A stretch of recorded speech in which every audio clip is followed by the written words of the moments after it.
All right, y'all. Somebody called Stephen A. Smith a coon. He done sat up here and let his panties get all in a bunch.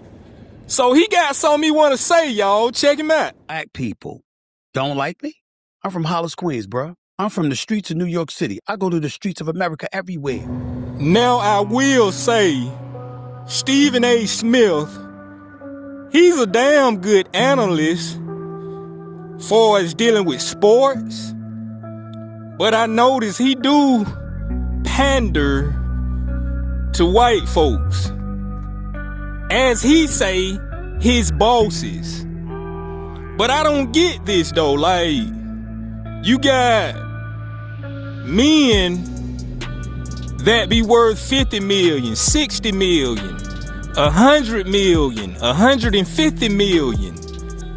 And still, it can be three of them in the room talking tough. But then you'll have this little skinny white dude come in and it seems like all of them just get damn scared. Yes, sir, boss. Yes, sir, boss. That's what I notice about Stephen A. Smith.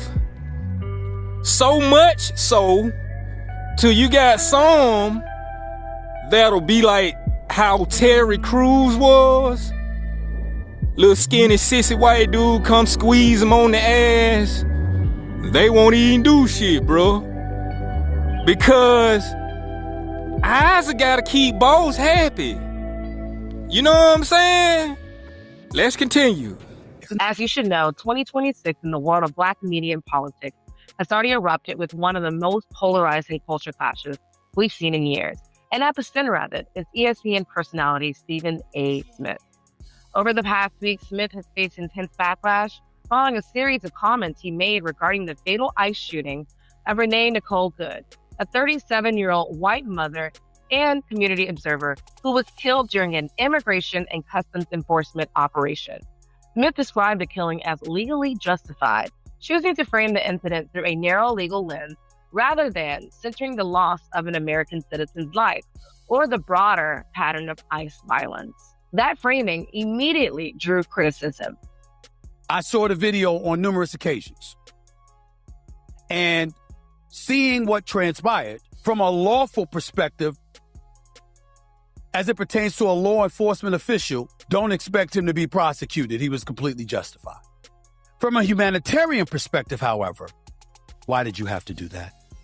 And another thing, a lot of these high-profile guys, a lot of them always say, I'm from the streets. I grew up in Brooklyn on such and such street. I'm from Jersey on such and such street. That don't mean shit. You got a lot of lames that is from the hood, never been in a damn fight. Used to get teased and picked on. And instead of them standing their ground and fighting the little boy, they take off running crying, telling their damn mama. This boy picking on me at school. Damn mama had to tell him, you fight back, don't you let nobody pick on you. So just because you grew up in the hood, that don't mean you really from the streets or been in the streets, like really just doing some street shit. You know what I'm saying? You got a lot of L12s, L7s, square dudes, lame brains. Hell, stayed in my hood. But that don't mean they street. You know what I'm saying? Let's go. Former CNN host Don Lemon publicly condemned Smith, saying that he has become one of those Black figures that white audiences assume represent Black people, when in Lemon's words, they do not. According to reports, Lemon publicly criticized Smith on his show, labeling his commentary as a disappointment and accusing him of cozying up to white people, while making excuses for them, particularly with his recent takes on high-profile cultural and political issues.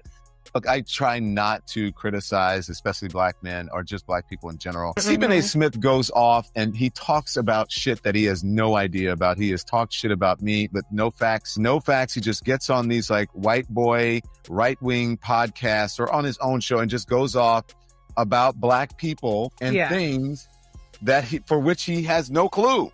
Yeah. And he thinks because he's doing it like this, it's just shocking to me, this sort of cozying up to white people. And it's got to be for the money. I just went on and started like bashing black people just to bash them. And it seems that's become his stock in trade. More specifically, Lemon said, Stephen A. Smith goes off and talks about things he has no idea about.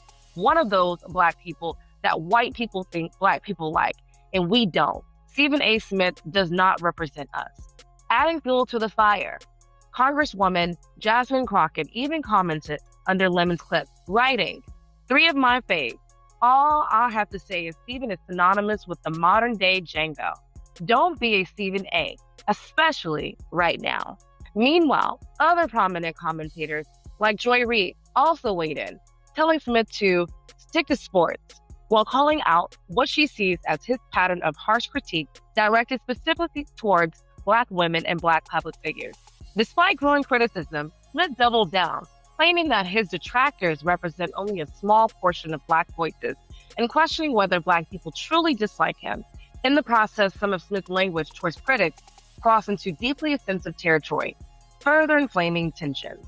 Black people don't like me? I'm from Hollis, Queens, bro. I'm from the streets of New York City. I go to the streets of America everywhere, all over this country. I'm inside and outside arenas. I'm the ambassador for HBCU Week, in concert with Ashley Christopher and other people. I've helped generate over 12,000 scholarships and over $150 million for Black students. I'm a member of Omega Psi Phi fraternity. I was raised by 5 Black women, Joy. I have 9 nieces, 2 daughters, everybody Black. I still go home to Hollis. ESPN takes our show, First Take, to HBCUs. Black people don't like me? You sure? Walt Disney and HBCUs, when we start going on tours every year. We've been to Delaware State. We've been to Bethune-Cookman, Norfolk State. We've been to Winston-Salem State. We've been to Savannah State. Oh, yeah. We're going to Texas Southern next month in concert with the very organization that I work for that you accused me of being paid by just to talk about white, just to talk nastiest things about Black people. What about what I celebrate? But the outrage did not stop with Renee Good. While Smith used his massive platform to justify ISIS actions and Good's killing, he failed to meaningfully acknowledge or even mention the death of Keith Porter Jr., a 40-year-old Black father of 2 who was fatally shot by an off-duty ICE agent in Los Angeles on New Year's Eve. Porter's family and community members are still demanding accountability, with no charges announced and no mounting pressure on local officials. Let's be clear and precise, because words matter. Stephen A. Smith is not Django. He is Stephen, Samuel L. Jackson's character in Django Unchained. And the fact that they share the same name is almost poetic. Django was enslaved. Stephen shows proximity to whiteness and power. This moment is not about disagreement or differing of opinions. It is about the dangers of Black capitalism without Black accountability. Stephen A. Smith represents the class of Black media figures who thrive not by challenging systems that harm us, but by managing Black dissent in ways that keep white-owned platforms comfortable. Social media and corporate media have created modern-day gatekeepers, Black voices who get rewarded for disciplining Black people publicly, especially Black women. While calling it logic, balance, or truth, they profit from controversy, extract value from Black pain, and call it commentary. That is why his defense of ICE and the killing of Renee Good is so disturbing. A wife, a daughter, a mother, a human being is dead. And instead of condemning the institution responsible, he centered legal technicalities. Even worse, he failed to use his platform to acknowledge Keith Porter Jr., a Black man killed by ICE under similar circumstances. That silence is not accidental, it is strategic. When your platform survives by protecting institutions that terrorize Black communities while criticizing Black people for reacting to that terror, you are not misunderstood. You are understood perfectly well. This is Black capitalism at its most corrosive, where access replaces accountability, where proximity to power gets mistaken for progress, where selling out is reframed as independence. And when he asks is, why don't Black people like me? We all know that's weaponized incompetence. We recognize the BS from a mile away. Representation without responsibility is betrayal. Let's really talk about it more in the comments. For High Plus News, I'm Bevan.